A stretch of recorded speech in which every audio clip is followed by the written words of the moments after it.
Chapter 3. The Roman Monarchy. The mask of hypocrisy, which Octavius had assumed at the age of 19, and which he never afterwards laid aside, was now at the age of 34 made to tell to the utmost in firmly establishing himself in the place of supreme power which he had attained. Having before him the important lesson of the fate of Caesar in the same position, when the Senate bestowed upon him the flatteries, the titles, and the dignities which it had before bestowed upon Caesar, he pretended to throw them all back upon the Senate and people, and obliged the Senate to go through the form of absolutely forcing them upon him. For he was sensible that mankind is governed by names, nor was he deceived in his expectation that the Senate and people would submit to slavery provided they were respectfully assured that they still enjoyed their ancient freedom. He therefore wished to deceive the people by an image of civil liberty, and the armies by an image of civil government. Gibbon. 1. In this way he finally merged in himself the prerogatives of all the regular officers of the state: tribune, consul, prince of the Senate, proconsul, imperator, censor, pontifex maximus, with all the titles and dignities which had been given by the Senate to him, as before to Caesar. In short, he himself became virtually the state, his will was absolute. Having thus drawn to himself the functions of the Senate and the magistrate, and the framing of the laws, in which he was thwarted by no man, the title of Father of his country meant much more than ever it had before. The state was the common parent of the people. The state being now merged in one man, when that man became the father of his country, he likewise became the father of the people. And, the system by which every citizen shared in the government being thrown aside, all men regarded the orders of the prince as the only rule of conduct and obedience. Tacitus. 2. Not used to receive anything, until they arrived at 11 years of age. In a scarcity of corn, he would frequently let them have it at a very low price, or none at all, and doubled the number of the money tickets. Suetonius. 32. Nor was this so merely in civic things, it was equally so in religious affairs. In fact, there was in the Roman system no such distinction known as civil and religious. The state was divine, therefore that which was civil was in itself religious. One man now having become the state, it became necessary that some title should be found which would fit this new dignity and express this new power. The Senate had exhausted the vocabulary of flattering titles in those which it had given to Caesar. Although all these were now given to Octavius, there was none amongst them which could properly define the new dignity which he possessed. Much anxious thought was given to this great question. At last he fixed upon the epithet Augustus, a name which no man had borne before, and which, on the contrary, had been applied to things the most noble, the most venerable, and the most sacred. The rites of the gods were called August, their temples were august. The word itself was derived from the holy auguries, it was connected in meaning with the abstract term authority, and with all that increases and flourishes upon earth. The use of this glorious title could not fail to smooth the way to the general acceptance of the divine character of the mortal who was deemed worthy to bear it. The Senate had just decreed the divinity of the defunct Caesar. The courtiers were beginning now to insinuate that his successor, while yet alive, enjoyed an effluence from deity. The poets were even suggesting that altars should be raised to him, and in the provinces, among the subjects of the state at least, temples to his divinity were actually rising, and the cult of Augustus was beginning to assume a name, a ritual, and a priesthood. Encyclopaedia Britannica. 3. He tyrannized over the nobles by his power, and held the affections of the populace by his munificence. In the number, variety, and magnificence of his public spectacles, he surpassed all former example. 24 times, he says, he treated the people with games upon his own account, and 23 times for such magistrates as were either absent or not able to afford the expense. He entertained the people with wrestlers in the Campus Martius, where wooden seats were erected for the purpose, and also with a naval fight, for which he excavated the ground near the Tiber. In order that the people might all go to these special shows, he stationed guards through the streets to keep the houses from being robbed while the dwellers were absent. He displayed his munificence to all ranks of the people on various occasions. Moreover, upon his bringing the treasure belonging to the kings of Egypt into the city, in his Alexandrian triumph, he made money so plentiful that interest fell, and the price of land rose considerably. And afterwards, as often as large sums of money came into his possession by means of confiscations, he would lend it free of interest, for a fixed term, to such as could give security for the double of what was borrowed. The estate necessary to qualify a senator, instead of 800,000 sesterces, the former standard, he ordered, for the future, to be 1,200,000, and to those who had not so much, he made good the deficiency. He often made donations to the people, but generally of different sums, sometimes 400, sometimes 300, or 250 sesterces, upon which occasions, he extended his bounty even to young boys, who before were not used to receive anything, until they arrived at 11 years of age. In a scarcity of corn, he would frequently let them have it at a very low price, or none at all, and doubled the number of the money tickets. Suetonius. For it occurred to him that he ought to abolish the distribution of grain at public expense, as he declared that it was working unmitigated evil, retarding the advance of agriculture, and cutting the sinews of industry. But he was afraid to do it, lest someone would take advantage of the opportunity and ascend to power by restoring it. His own words are these: I was much inclined to abolish forever the practice of allowing the people corn at the public expense, because they trust so much to it, that they are too lazy to till their lands, but I did not persevere in my design, as I felt sure that the practice would some time or other be revived by some one ambitious of popular favor. Suetonius. 5. In public and political life a confirmed and constant hypocrite, in private and domestic life he was no less. He was so absolutely calculating that he actually wrote out beforehand what he wished to say to his friends, and even to his wife. He married Clodia merely for political advantage, although at that time she was scarcely of marriageable age. He soon put her away, and married Scribania. Her, too, he soon put away, for resenting too freely the excessive influence which one of his mistresses had gained over him, Suetonius. 6. And immediately took Livia Drusilla from her wedded husband. Her he kept all the rest of his days, for, instead of resenting any of his lascivious excesses, she connived at them. By Scribania he had a daughter Julia. Her he gave first to his sister's son, who soon died, and then he gave her to her brother-in-law, Marcus Agrippa, who was already married to her cousin by whom he had children. Nevertheless Agrippa was obliged to put away his wife and children, and take Julia. Agrippa likewise soon died. Then Tiberius was obliged to put away his wife, by whom he already had a son and who was soon to become a mother again, in order that he might be the stepson of the emperor by becoming Julia's third husband. By this time, however, Julia had copied so much of her father's wickedness that Tiberius could not live with her, and her daughter had copied so much of hers, that the two Julias, his daughter and granddaughter, abandoned themselves to such courses of lewdness and debauchery, that he banished them both. Suetonius. 7. And even had thoughts of putting to death the elder Julia. Yet Augustus, setting such an example of wickedness as this, presumed to enact laws punishing in others the same things which were habitually practiced by himself. But all these evil practices were so generally followed, that laws would have done no good by whomsoever enacted, much less would they avail when issued by such a person as he. Augustus died at the age of 76, August 19, AD 14, and was succeeded by Tiberius. 43 years of the sole authority of Augustus had established the principle of absolutism in government, but the critical moment for a government is that of its founder's death. It was now to be discovered whether that principle was firmly fixed, but Tiberius was 56 years old, and had been a careful student of Augustus, and though at his accession the new principle of government was put to its severest test, Tiberius made Augustus his model in all things, continued his hypocritical moderation, and made it, so to speak, the rule of the imperial government. Duru. 8. Though he immediately assumed the imperial authority, like his model, he affected by a most impudent piece of acting to refuse it for a long time, one while sharply reprehending his friends who entreated him to accept it, as little knowing what a monster the government was, another while keeping in suspense the Senate when they implored him and threw themselves at his feet, by ambiguous answers and a crafty kind of dissimulation, insomuch that some were out of patience and one cried out during the confusion, either let him accept it or decline it at once, and a second told him to his face, others are slow to perform what they promise, but you are slow to promise what you actually perform. At last, as if forced to it, and complaining of the miserable and burdensome service imposed upon him, he accepted the government.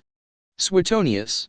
9. The purpose of all this was, as with Augustus, to cause the Senate by fairly forcing imperial honors upon him, firmly to ally itself to the imperial authority by making itself the guardian of that power, so that when any danger should threaten the emperor, the Senate would thus stand pledged to defend him. And dangers were at this time so thick about Tiberius that he declared he had a wolf by the ears. The principal thing that had marked his accession was the murder of Agrippa Posthumus, the son of Agrippa the minister of Augustus, and now a slave of Agrippa's, had got together a considerable force to avenge his master's death. Lucius Scribonius Libo, a senator of the first distinction, was secretly fomenting a rebellion, and the troops both in Illyricum and Germany were mutinous. Both armies insisted upon high demands, particularly that their pay should be made equal to that of the Praetorian Guards. The army in Germany absolutely refused to acknowledge a prince who was not their own choice, and urged with all possible importunity Germanicus, who commanded them, to take the government on himself, though he obstinately refused it. Suetonius. 10. All these dangers were soon past, and Tiberius, pretending to be the servant of the Senate, assumed the sovereignty by slow degrees, and the Senate allowed nothing to check its extravagance in bestowing titles, honors, and powers, for such was the pestilential character of those times, so contaminated with adulation, that not only the first nobles, whose obnoxious splendor found protection only in obsequiousness, but all who had been consuls, a great part of such as had been praetors, and even many of the inferior senators, strove for priority in the fulsomeness and extravagance of their votes. There is a tradition that Tiberius, as often as he went out of the Senate, was wont to cry out in Greek, "How fitted for slavery are these men!" Yes, even Tiberius, the enemy of public liberty, nauseated the crouching tameness of his slaves. Tacitus. 11. This course of conduct he continued through 9 years, and his reign was perhaps as mild during this time as that of any other Roman would have been, but when at last he felt himself secure in the position where he was placed above all law, there was no enormity that he did not commit.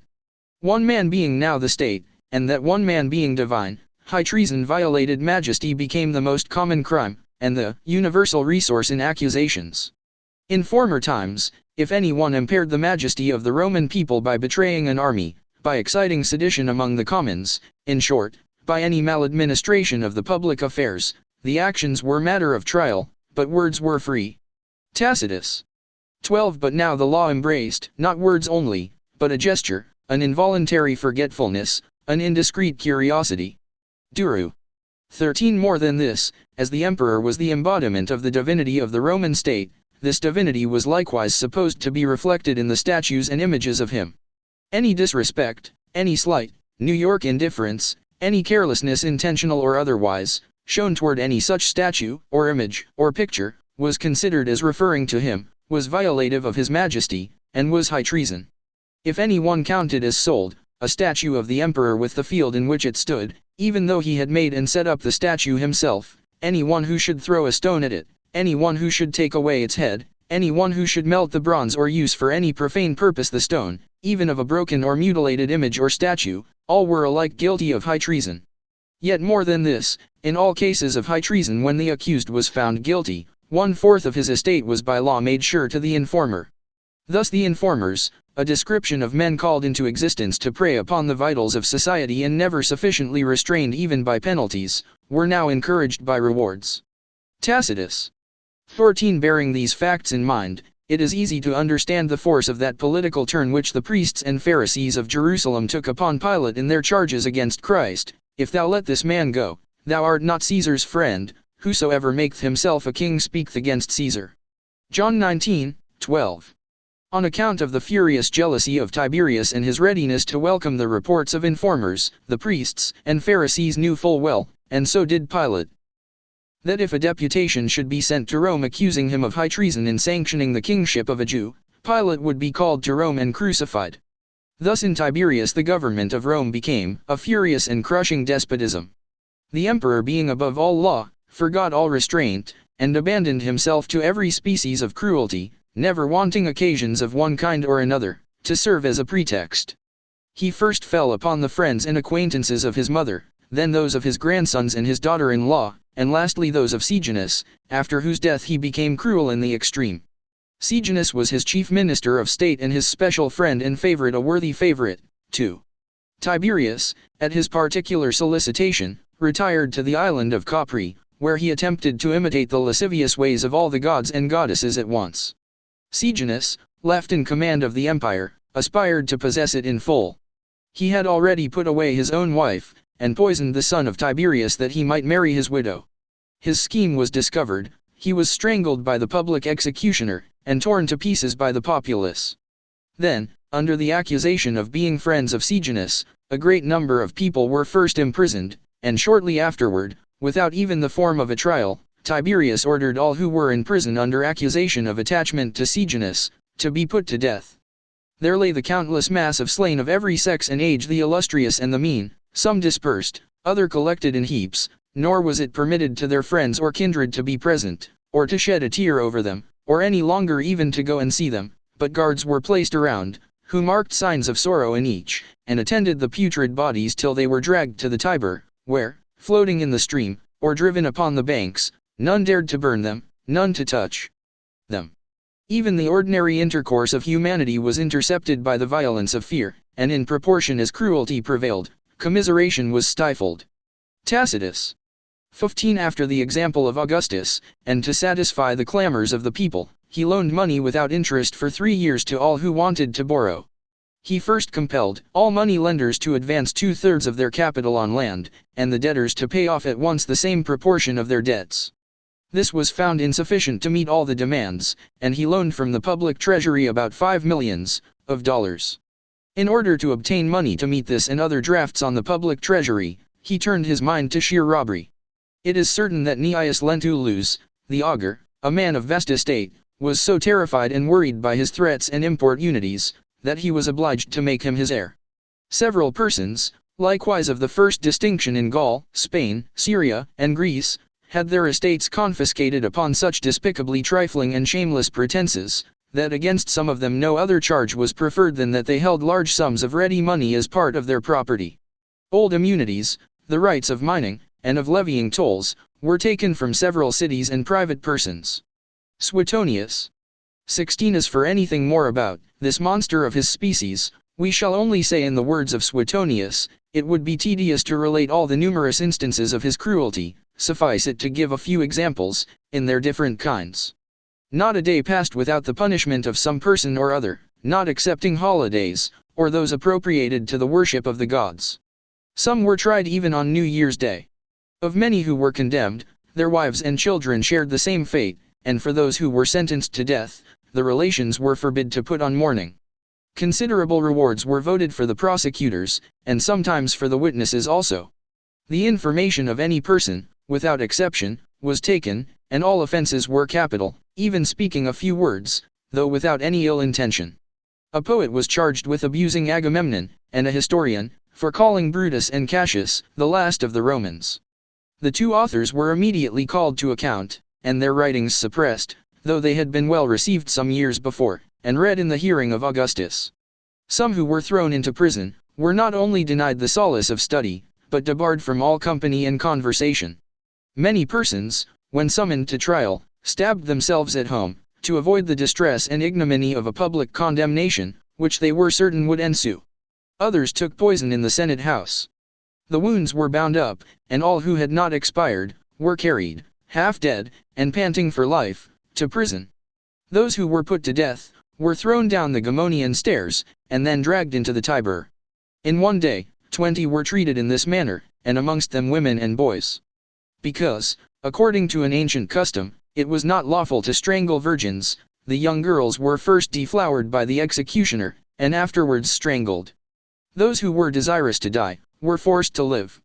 For he thought death so slight a punishment, that upon hearing that Carnelius, one of the accused, who was under prosecution, had killed himself, he exclaimed, "Carnelius has escaped me."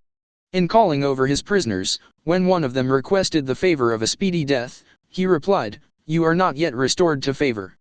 A man of consular rank writes in his annals that at table, where he himself was present with a large company, he was suddenly asked aloud by a dwarf who stood by amongst the buffoons, why Pausanias, who was under a prosecution for treason, lived so long.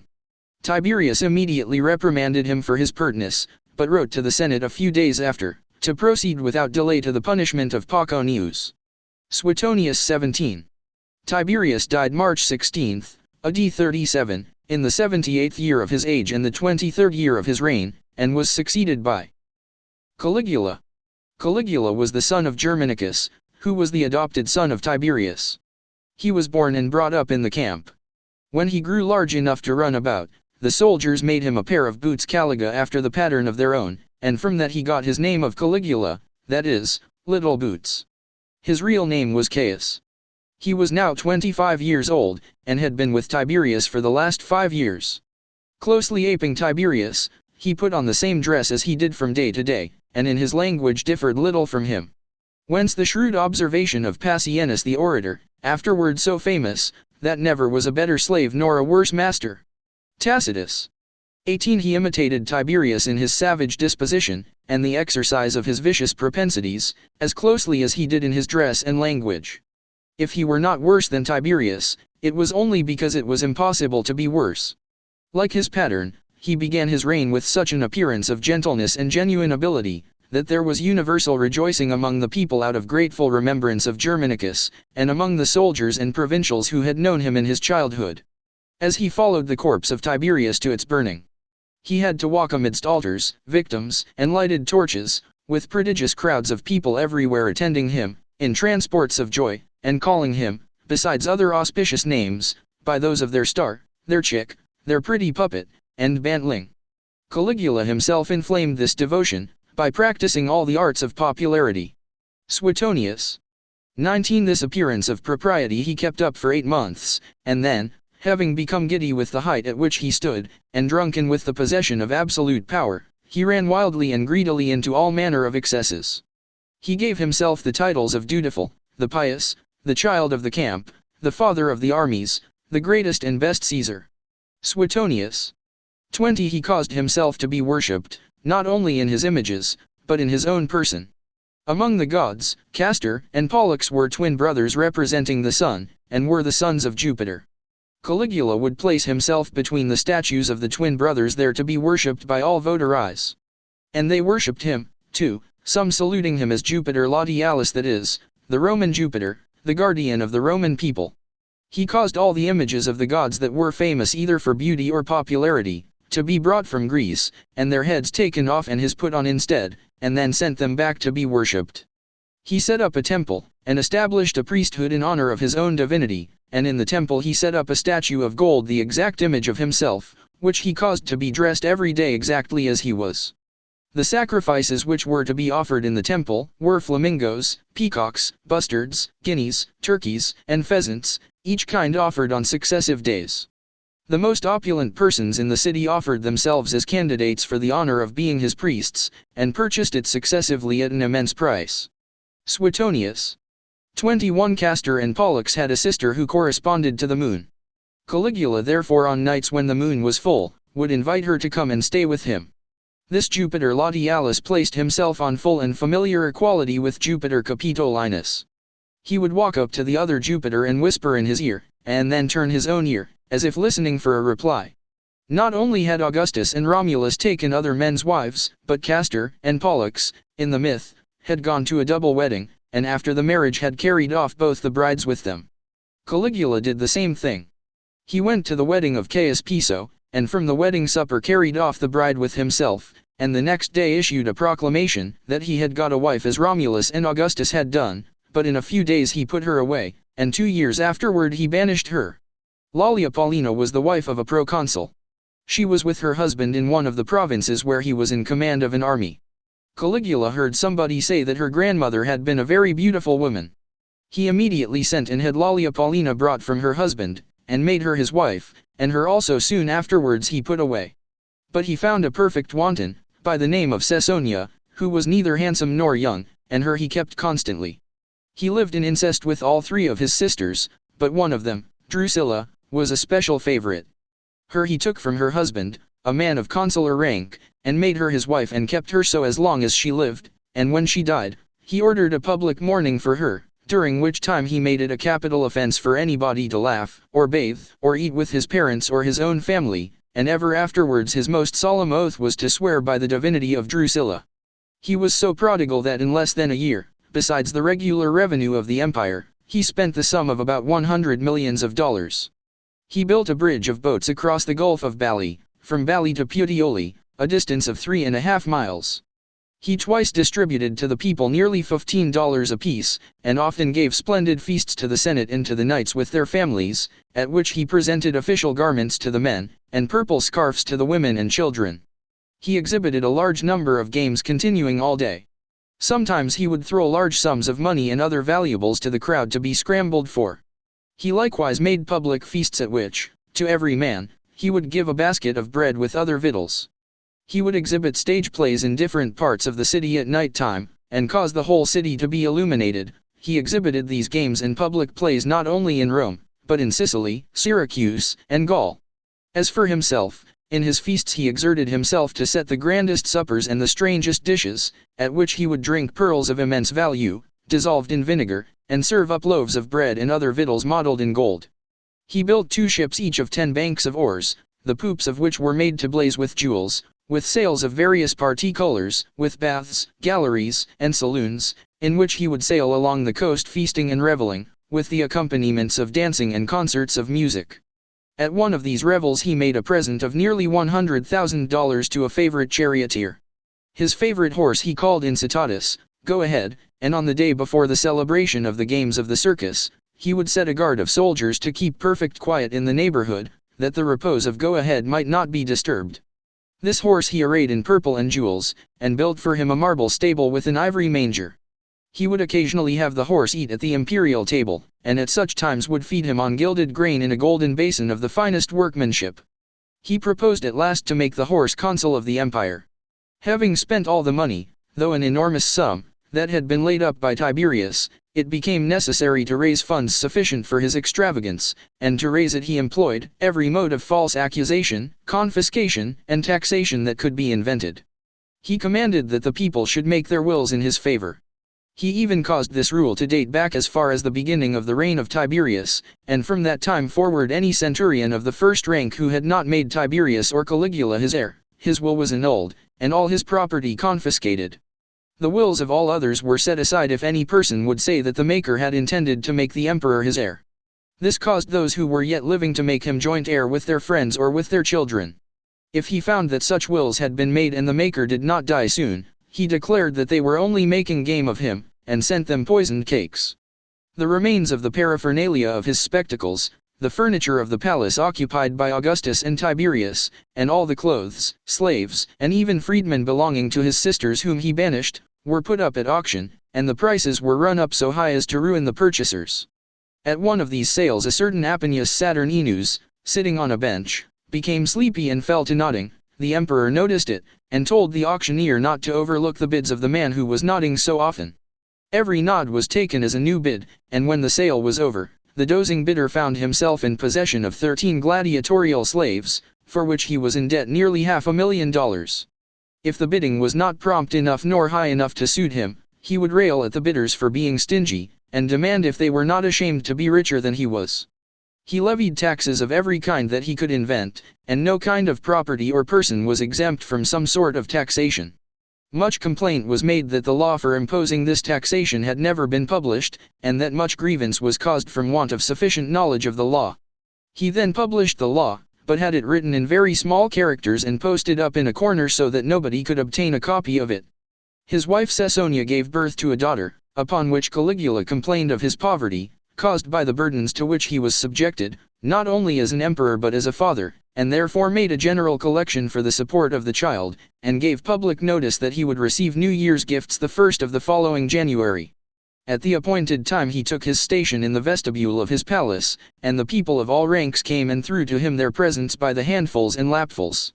At last, being seized with an invincible desire of feeling money, taking off his slippers he repeatedly walked over great heaps of gold coin spread upon the spacious floor, and then laying himself down, rolled his whole body in gold over and over again. Suetonius. 22 His cruelty was as deadly as his lust, and prodigality were extravagant. At the dedication of that bridge of boats which he built he spent 2 days reveling and parading over the bridge. Before his departure, he invited a number of people to come to him on the bridge, all of whom without distinction of age, or sex, or rank, or character, he caused to be thrown headlong into the sea, thrusting down with poles and oars those who, to save themselves, had got hold of the rudders of the ship.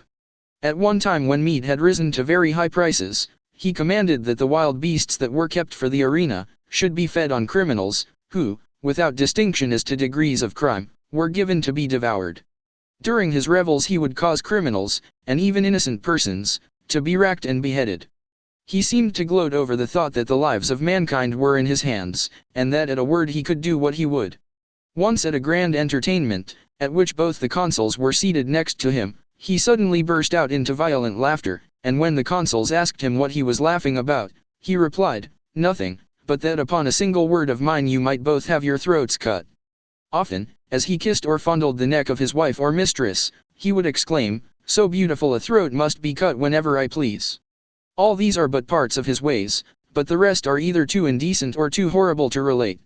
At last, after indulging more than 3 years of his savage rage, he was killed by a company of conspirators, with the tribune of the Praetorian Guards at their head, having reigned 3 years, 10 months, and 8 days, and lived 29 years. He was succeeded by Claudius. The soldiers not only killed an emperor, but they made another one. There was at that time, living in the palace, an uncle to Caligula, named Claudius, now 50 years old. Though he seems to have had as much sense as any of them, he was slighted and counted as a fool by those around him. Even his mother, when she would remark upon anyone's dullness, would use the comparison, "He is a greater fool than my son Claudius."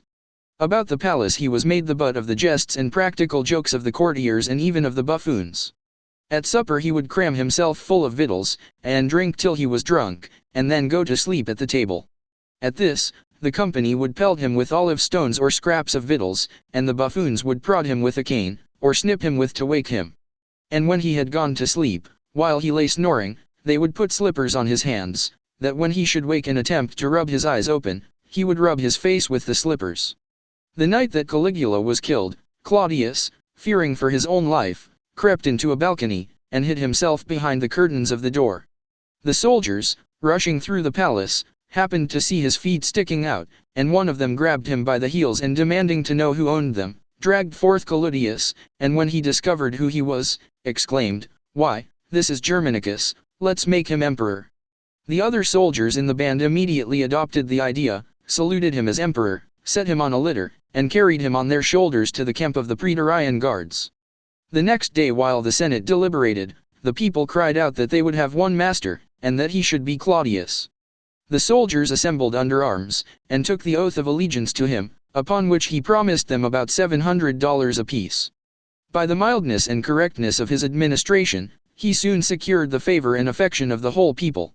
Having once gone a short distance out of the city, a report was spread that he had been waylaid and killed.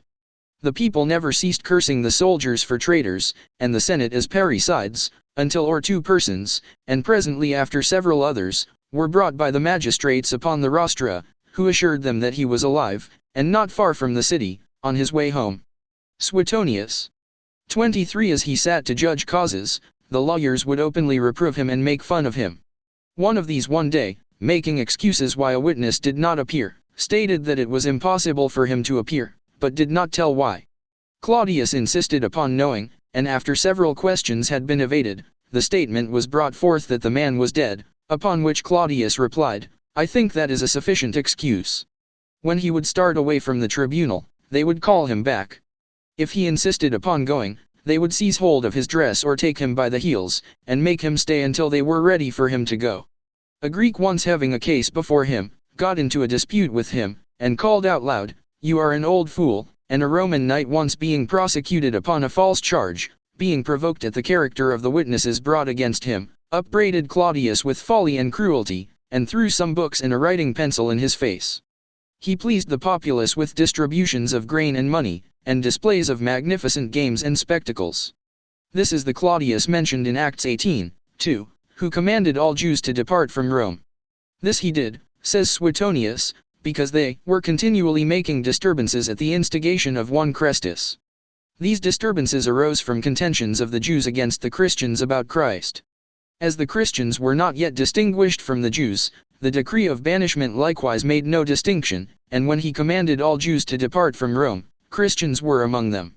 One of his principal favorites was that Felix, governor of Judea, mentioned in Acts 23:24, before whom Paul pleaded, and who trembled as the apostle reasoned of righteousness, temperance, and judgment to come. Claudius was not as bad as either Tiberius or Caligula, but what he himself lacked in this respect was amply made up by his wives. In his marriage, as in all else, Claudius had been preeminent in misfortune.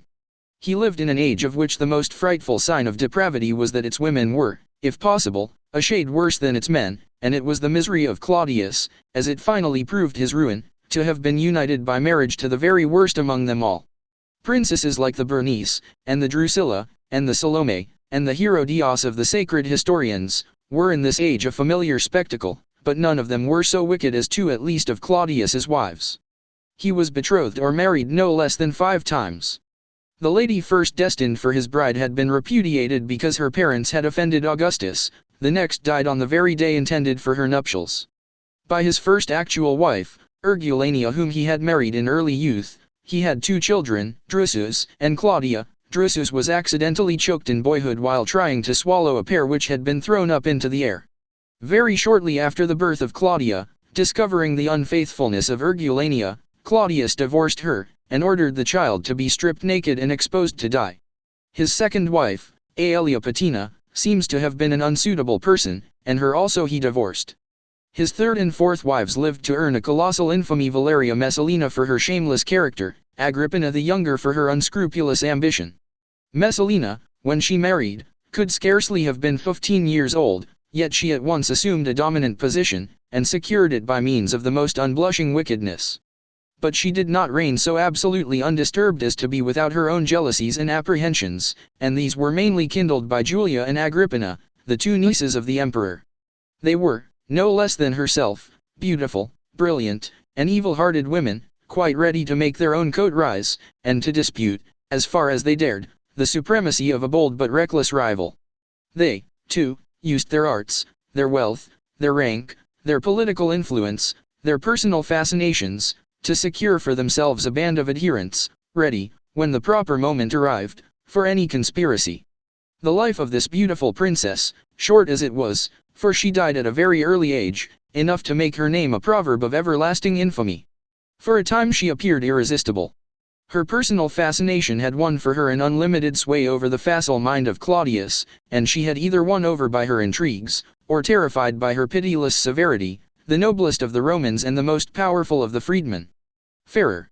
24 She became so vehemently enamored of Caius Silius, the handsomest of the Roman youth, that she obliged him to divorce his wife, Julia Silina, a lady of high quality, that she might have him to herself. Nor was Silius blind to the danger and malignity of his crime, but, as it was certain destruction to decline her suit, and there were some hopes of beguiling Claudius, while great rewards were held out to him, he was content to take the chance of what might happen thereafter, and enjoy the present advantages. The empress proceeded not stealthily, but went to his house frequently, with a numerous train, accompanied him incessantly abroad, loaded him with presents and honors, and at last, as if the fortune of the empire had been transferred with the emperor's wife, at the house of her adulterer were now seen the slaves, freedmen, and equipage of the prince. Tacitus.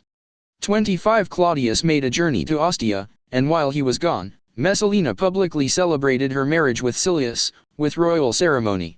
I am aware that it will appear fabulous that any human beings should have exhibited such recklessness of consequences, and that, in a city where everything was known and talked of, anyone, much more a consul-elect, should have met the emperor's wife, on a stated day, in the presence of persons called in, to seal the deeds, as for the purpose of procreation, and that she should have heard the words of the augurs, entered the house of the husband, sacrificed to the gods, sat down among the guests at the nuptial banquet, exchanged kisses and embraces, and in fine passed the night in unrestrained conjugal intercourse.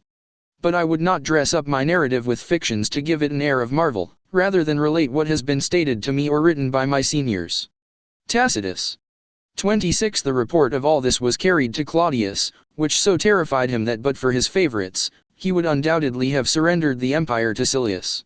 Several of these, however, rallied him with the assurance that they would stand by him and help him through, and they persuaded him to start for Rome, but fearing that even then, if Messalina should meet him, she would persuade him to pardon her, they took him in the same carriage with themselves, and all the way as they went, one of them kept continually exclaiming, "Oh the villainy, oh the treason!"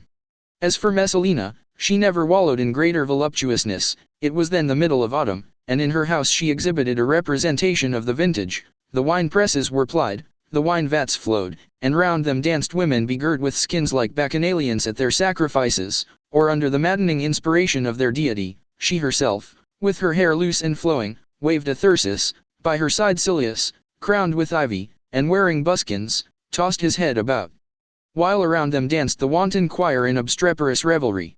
It is reported that Vectius Valens, having in a frolic climbed to an exceeding high tree, when asked what he saw, answered, "A terrible storm from Ostia." Tacitus. 27. That storm was coming swiftly, and when it came, Messalina was given the privilege of killing herself. She plied the dagger twice but failed, and then a tribune ran her through with his sword. Word was carried to Claudius while he was sitting at a feast, that Messalina was no more, to which he made neither reply nor inquiry, but called for a cup of wine and proceeded in the usual ceremonies of the feast, nor did he, indeed, during the following days, manifest any symptom of disgust or joy, of resentment or sorrow, nor, in short, of any human affection, not when he beheld the accusers of his wife exulting at her death, not when he looked upon her mourning children. Tacitus. 28. Messalina was dead, but bad as she had been, a worse woman took her place. This was Agrippina, sister of Caligula, niece of Claudius, and the mother of Nero. Whatever there was of possible affection in the tigress nature of Agrippina was now absorbed in the person of her child. For that child, from its cradle to her own death by his means, she toiled and sinned. The fury of her own ambition, inextricably linked with the uncontrollable fierceness of her love for this only son, henceforth directed every action of her life.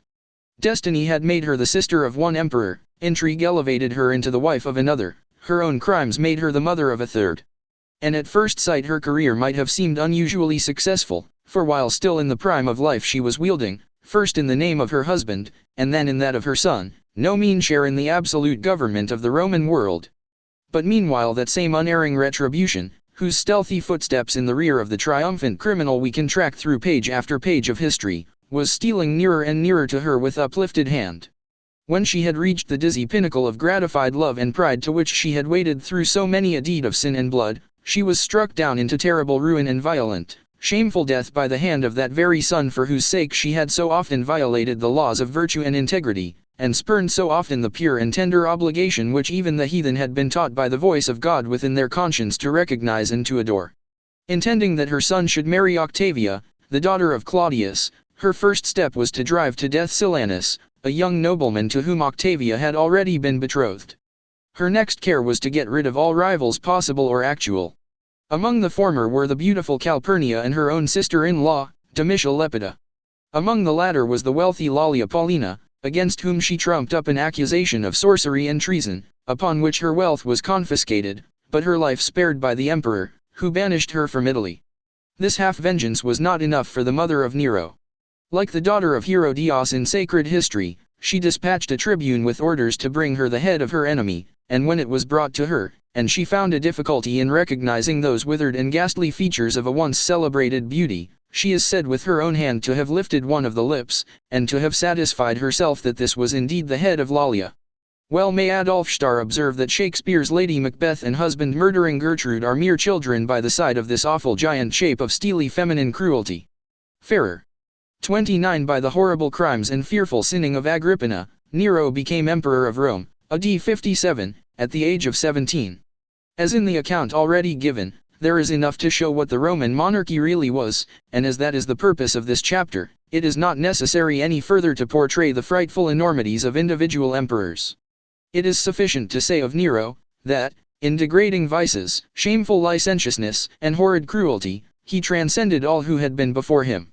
It is evident that for the production of such men as Antony and Augustus, Tiberius, and Caligula, Claudius and Nero, with such women as their mothers and wives to say nothing of Galba, Otho, Vitellius, and Domitian, who quickly followed in direct succession and in so short a time, there must of necessity have been a condition of society in general which corresponded to the nature of the product. Such was in fact the case. An evil day is approaching when it becomes recognized in a community that the only standard of social distinction is wealth. That day was soon followed in Rome by its unavoidable consequence, a government founded upon two domestic elements, corruption and terrorism. No language can describe the state of that capital after the civil wars. The accumulation of power and wealth gave rise to a universal depravity. Law ceased to be of any value. A suitor must deposit a bribe before a trial could be had. The social fabric was a festering mass of rottenness. The people had become a populace, the aristocracy was demoniac, the city was a hell. No crime that the annals of human wickedness can show was left unperpetrated, remorseless murders, the betrayal of parents, husbands, wives, friends, poisoning reduced to a system, adultery degenerating into incests and crimes that cannot be written. Women of the higher class were so lascivious, depraved, and dangerous, that men could not be compelled to contract matrimony with them. Marriage was displaced by concubinage, even virgins were guilty of inconceivable immodesties, great officers of state and ladies of the court, of promiscuous bathings and naked exhibitions. In the time of Caesar it had become necessary for the government to interfere and actually put a premium on marriage. He gave rewards to women who had many children, prohibited those who were under 45 years of age, and who had no children, from wearing jewels and riding in litters, hoping by such social disabilities to correct the evil. It went on from bad to worse, so that Augustus, in view of the general avoidance of legal marriage and resort to concubinage with slaves, was compelled to impose penalties on the unmarried to enact that they should not inherit by will except from relations. Not that the Roman women refrained from the gratification of their desires, their depravity impelled them to such wicked practices as cannot be named in a modern book. They actually reckoned the years, not by the consuls, but by the men they had lived with. To be childless and therefore without the natural restraint of a family, was looked upon as a singular felicity. Plutarch correctly touched the point when he said that the Romans married to be heirs and not to have heirs. Of offenses that do not rise to the dignity of atrocity, but which excite our loathing, such as gluttony and the most debauched luxury, the annals of the times furnish disgusting proofs. It was said, they eat that they may vomit, and vomit that they may eat. At the taking of Perusium, 300 of the most distinguished citizens were solemnly sacrificed at the altar of Divius Julius by Octavian. Are these the deeds of civilized men, or the riotings of cannibals drunk with blood?